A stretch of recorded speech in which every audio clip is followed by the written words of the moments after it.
नमस्कार दोस्तों, कैसे हैं आप लोग। उम्मीद करता हूं सब कोई स्वस्थ होंगे, मस्त होंगे और अच्छे होंगे। मैं हूं दुर्गेश डीके, आपका फ्रेंड। अगर आप हमारे चैनल पर नए हैं तो चैनल को सब्सक्राइब कर लीजिए। दोस्तों, आज हम बात करेंगे चौथी शताब्दी से लेकर 12वीं शताब्दी तक का शानदार इतिहास के प्रश्न, जो कि आपके एग्जाम के दृष्टिकोण से काफ़ी इंपॉर्टेंट हैं। अगर आप हमारे टेलीग्राम चैनल को ज्वाइन करना चाहते हैं तो लिंक डिस्क्रिप्शन में है। आपको बहुत सारी चीज़ें टेलीग्राम में भी मिल जाएंगी।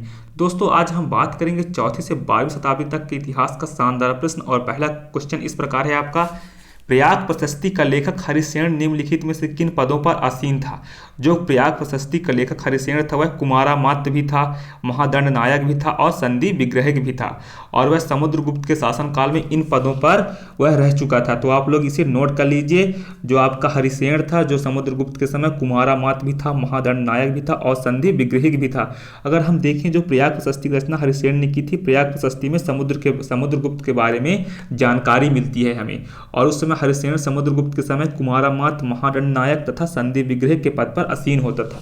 और जो मंत्रियों का पद होता था वह आनुवांशिक होता था। उनके पुत्रों को ये उपाधि मिलती थी। तो उनका एक प्रकार का जन्मजात उपाधि होती थी। तो आप लोग, जो प्रयाग प्रशस्ति का लेखक हरिसेन था वह कुमारामात्य, महादंड नायक और संधि विग्रहक के पद पर मौजूद था। और वह आपका ऑप्शन नंबर 3 करेक्ट है। दोस्तों, अब हमारा अगला क्वेश्चन है, दक्षिण भारत के किस राजवंश का यह दावा था कि उसके पूर्वजों ने अयोध्या पर शासन किया था। तो आपका कल्याणी के चालुक्य आपका करेक्ट आंसर। अगर हम बात करें, राष्ट्रकूटों के पतन के बाद कल्याणी के चालुक्य वंश का उदय होता है। और इस वंश का सबसे प्रतापी शासक कौन होता है, आप सब जानते हैं, विक्रमादित्य षष्ठ। और इसकी जानकारी बिल्हणकृत विक्रमदेव चरित से मिलती है। इस वंश के राजाओं और उनके सामंतों के कन्नड़ लेखों में इस वंश के बारे में पता चलता है। इन साक्ष्यों में उन्हें वातापी के चालुक्यों का वंशज, अयोध्या का मूल निवासी बताया गया है। और इसलिए वो लोग दावा करते हैं कि हमारे पूर्वज जो थे वो अयोध्या पर शासन किए थे। अगर हम बात करें, विक्रमादित्य षष्ठ के कैथोल लेख में कहा गया है कि उनसे 59 चालुक्य राजाओं ने अयोध्या में राज्य किया, फिर वे दक्षिण चले गए थे। अगर हम बात करें विक्रमादित्य षष्ठ के कैथोल लेख में जानकारी मिलती है कि 59 चालुक्य राजाओं ने अयोध्या पर शासन किया, फिर वे दक्षिण चले गए थे। दोस्तों, अब हमारा अगला क्वेश्चन शानदार है, आप लोग इसे देख लीजिए। समुद्रगुप्त के निम्नलिखित किन अभिलेखों में उसे परम भागवत कहा गया है। आप लोग देख पाएंगे, गया ताम्रपत्र और नालंदा ताम्रपत्र में जो समुद्रगुप्त है भारतवर्ष का सर्वश्रेष्ठ सम्राट। अगर हम बात करें तो समुद्रगुप्त जो थे उनको परम भागवत गया ताम्रपत्र और नालंदा ताम्रपत्र में कहा गया है। समुद्रगुप्त के गया ताम्रपत्र तथा नालंदा ताम्रपत्र में उसे परम भागवत कहा गया है। चंद्रगुप्त के पश्चात उसका पुत्र समुद्रगुप्त, अगर हम बात करें, 350 से 375 ईस्वी तक शासन करता है। साम्राज्य की गद्दी पर बैठा था कौन, समुद्रगुप्त। और अगर हम बात करें, वह लिच्छवी राजकुमारी कुमार देवी का पुत्र था। समुद्रगुप्त के अभिलेखों में प्रयाग प्रशस्ति तथा एरण का लेख प्रसिद्ध है। इसके अतिरिक्त समुद्रगुप्त के गया और नालंदा से 2 ताम्रपत्र भी प्राप्त हुए हैं। अगर हम बात करें, प्रयाग प्रशस्ति, एरण का लेख प्रसिद्ध है। और इसके अतिरिक्त समुद्रगुप्त के गया तथा नालंदा से भी 2 प्रसिद्ध है आपका अभिलेख प्राप्त हुए हैं। दोस्तों, अब हमारा अगला क्वेश्चन है, कुमारगुप्त प्रथम द्वारा कौन से नए प्रकार के स्वर्ण सिक्के प्रचलित किए गए थे। आपका प्रतीक प्रकार, गजारूढ़ प्रकार, खड़क निहत्था प्रकार और आपका खड़क प्रकार। ये आपका शानदार है। आपका पूरा चारों ऑप्शन करेक्ट है। तो आपका ऑप्शन नंबर 4 करेक्ट है। अगर हम बात करें, कुमारगुप्त चंद्रगुप्त द्वितीय की पत्नी ध्रुव देवी से उत्पन्न हुआ पुत्र था। अगर हम बात करें, उसके पिता कौन थे, चंद्रगुप्त द्वितीय। अगर हम बात करें, कुमारगुप्त प्रथम के समय में गुप्तकालीन सर्वाधिक अभिलेख प्राप्त हुए, जिसकी संख्या लगभग 18 है। इसके समय में गुप्तकालीन मुद्राओं का सबसे बड़ा ढेर बयाना मृदभांड, आपका बयाना मृदभांड, जो कि राजस्थान के भरतपुर जिले से प्राप्त होता है। जो बयाना मृदभांड है वहां से राजस्थान के भरतपुर जिले से प्राप्त होता है। कुमारगुप्त प्रथम ने कई नए प्रकार की स्वर्ण मुद्राएं प्रचलित की थी, जिनमें आपृधिक प्रकार, गजारूढ़ प्रकार, खड़क निहत्था प्रकार, खड़क प्रकार मुद्राएं शामिल है। इसके अतिरिक्त अश्वमेघ प्रकार, फिर अश्वरोही सिक्के भी कौन चलाए थे, कुमारगुप्त प्रथम ने चलाए थे। तो दोस्तों, आप लोग इसे नोट कर लिए होंगे। दोस्तों, अब हमारा अगला है, आप उसको सुमेलित करना है, राजवंश और उसके संस्थापक। अगर हम बात करें, जो आपका उत्तरगुप्त है, आप लोग इसे अच्छे से देख लीजिए। पहले जो आपका उत्तरगुप्त है उसके संस्थापक कौन थे, कृष्णगुप्त थे। मौखरी के अश्वपति थे, पुष्यभूति के नरवर्धन थे और वर्मन का पुष्यवर्मन। आपका ऑप्शन नंबर 3 करेक्ट है। आप लोग इसे, आपके जो चारों मैच कर रहे हैं, आप लोग इसे नोट कर लीजिएगा। अगर हम बात करें, उत्तरगुप्त शासकों ने मगध और मालवा के क्षेत्रों पर शासन किया। इस वंश का संस्थापक कौन था, कृष्णगुप्त था। अगर हम बात करें मौखरी वंश का संस्थापक अश्वपति था, इसकी राजधानी कन्नौज थी और इस वंश के ग्रहवर्मा का विवाह थनेश्वर नरेश प्रभाकर वर्धन की पुत्री से राजश्री के साथ हुआ था। जो ग्रहवर्मा का था उससे आपका थनेश्वर नरेश प्रभाकर वर्धन की पुत्री राजश्री के साथ हुआ था, यानी हर्ष की बहन के साथ हुआ था। अगर हम बात करें पुष्यभूति नामक राजा ने थनेश्वर के पास पुष्यभूतीय वर्धन वंश की स्थापना की थी। दोस्तों आप लोग इसे मैच कर लिए होंगे। दोस्तों आप लोग कमेंट बॉक्स में अपनी राय जरूर दिया करिए कि हमको वीडियो में और भी क्या सुधार कर रहे हैं, करें कि ना करें, इसलिए आप लोग प्लीज़ चैनल पर आप लोग कमेंट पर अपनी राय जरूर दिया करिए। दोस्तों अब हमारा अगला क्वेश्चन है, हर्ष के अतिरिक्त चीनी यात्री युआन चुआंग को किस अन्य समकालीन शासकों से मिलने का अवसर मिला? अगर हम बात करें हेन सांग, वही है युआन चुआंग को हेन सांग किन अन्य समकालीन शासकों से मिलने का अवसर मिला? अगर हम बात करें उसे कश्मीर नरेश, कांची नरेश और वल्लभी नरेश से मिलने का मौका मिला। हर्ष के समय आपका ऑप्शन नंबर 4 करेक्ट है।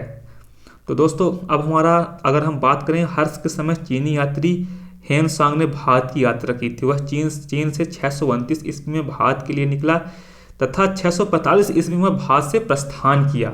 उसने अपनी यात्रा संस्मरण को सीयूकी नाम से संकलित किया है। चीन से भारत यात्रा क्रम में वह कबसा, गंधार, कश्मीर, जलंधर, मथुरा होता हुआ धनुषर पहुंचा था और 636 ईस्वी के मध्य वह हर्ष की राजधानी कन्नौज पहुंचा।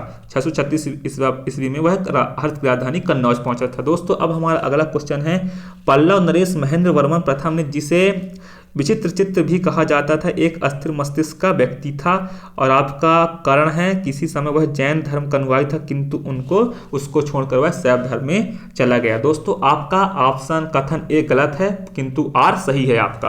अगर हम बात करें पल्लव नरेश महेंद्र वर्मन प्रथम युद्ध और शांति दोनों में समान रूप से महान था। उसने मत विलास, विचित्र चित्र, गुणभर आदि उपाधि ग्रहण की थी। वह एक महान निर्माता, कवि एवं संगीतज्ञ भी था। उसने अनेक गृह मंदिरों का निर्माण करवाया और संस्कृत में मत विलास प्रहसन की रचना की थी। वह अगर हम बात करें उसके अनेक गृह मंदिरों का निर्माण करवाया और उसने संस्कृत में मत विलास प्रहसन की रचना की थी। उसने ब्रह्मा तथा विष्णु और शिव के मंदिर बनवाए थे। कौन? महेंद्र वर्मन प्रथम ने बनवाए थे। तो आप लोग इसे नोट कर लीजिएगा। अगर हम बात करें महेंद्र वर्मन ने शैव संत अप्पर के प्रभाव से जैन धर्म का परित्याग कर दिया था। अगर हम बात करें शैव संत अप्पर के प्रभाव से वह जैन धर्म का परित्याग कर शैव धर्म में शामिल हो जाता है। कौन? आपका महेंद्र वर्मन प्रथम पल्लव शासक था, जो कि बहुत शक्तिशाली शासक माना जाता था। दोस्तों अब हमारा अगला क्वेश्चन है, भृगु वंश के श्री जय इंद्र वर्मन महाराजाधिराज ने किस पर शासन किया था? तो आपका करेक्ट आंसर क्या है? चंपा।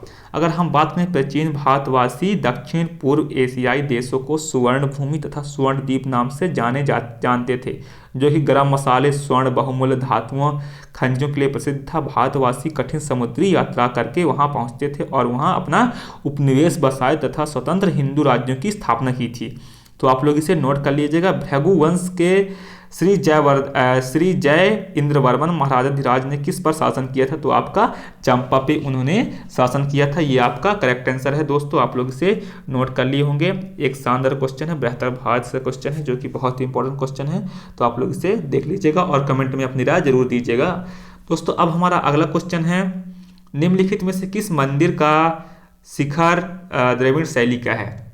इसमें 4 ऑप्शन है। आपका ग्वालियर का तेली मंदिर करेक्ट आंसर है। अगर हम बात करें ग्वालियर का तेली मंदिर का शिखर द्रविड़ शैली का, तेली का मंदिर का नामकरण 2 भिन्न कारणों से माना जाता है। पहली मान्यता यह है कि तेल का व्यापार करने वाले सेनों ने बनवाया था, जो कि मिहिर भोज के काल में बना। दूसरी मान्यता है राष्ट्रकूट शासक गोविंद तृतीय ने 794 ईस्वी में ग्वालियर को अपना अधिकार में कर लिया और धार्मिक उत्सव मनाने के लिए तेलंगाना के ब्राह्मण को नियुक्त किया, जिन्होंने इस मंदिर का निर्माण कराया। और यहाँ मंदिर 100 फुट ऊंचा मंदिर है। इसका शिखा द्रविड़ शैली का है, जबकि अन्य वस्तु जैसे आपके नक्काशियों, मूर्तियों तथा भात की नागर शैली है। इनकी वास्तु शैली अगर हम बात करें हिंदू और बौद्ध वास्तुकला का सम्मिश्रण है। तो आपका अगर हम बात करें ग्वालियर का तेली मंदिर, किस मंदिर का शिखर द्रविड़ शैली का बना है? ग्वालियर का तेली मंदिर। तो दोस्तों आप लोग इसे नोट कर लीजिएगा। ये भी एक शानदार क्वेश्चन था। अब हमारा अगला क्वेश्चन और लास्ट क्वेश्चन शानदार होने वाला है, तो आप लोग इसे देख लीजिए। अगर हम बात करें भंडारवाद वीर शैवों की लिंगायत संप्रदाय के समक्ष रखते हैं और उनके प्रादुर्भाव शैवों के आराध्य स्कूल से जोड़ते हैं, कथन ए है और उसका कारण क्या है? आर देखते हैं। ब्राह्मणी कर्म कांडों तथा जाति व्यवस्था के प्रभुत्व की स्वीकृति लिंगायत आंदोलन का मूल तत्व था। अगर हम बात करें आपका कथन ए सही है, लेकिन आपका कारण जो है आर गलत है। अगर हम बात करें दक्षिण भारत में शैव धर्म का प्रचार प्रसार वीर शैव और लिंगायत के रूप में हुआ था, तो आपका अगर हम बात करें कथन ए सही है, लेकिन कारण आपका आर गलत है। दोस्तों मैं उम्मीद करता हूँ वीडियो आपको पसंद आई होगी, लेकिन ना भी आई होगी, लेकिन एक फ्रेंड के नाते आप लोग पसंद कर लीजिएगा और चैनल को भी सब्सक्राइब कर लीजिएगा। और दोस्तों अपनी राय जरूर दिया करिए आप लोग, क्योंकि आपका हर राय हमारा एक मोटिवेशन है, हम वीडियो में किस टाइप की वीडियो बनाएं और क्या सुधार कर पाएंगे। अगर आपकी राय मिलता है तो हम अच्छे भी वीडियो बनाने की कोशिश करेंगे और आप लोगों का सहयोग रहा तो और भी अच्छी अच्छी चीज़ें आपके लिए बनाया करेंगे। धन्यवाद दोस्तों, टेक केयर, जय हिंद जय भारत।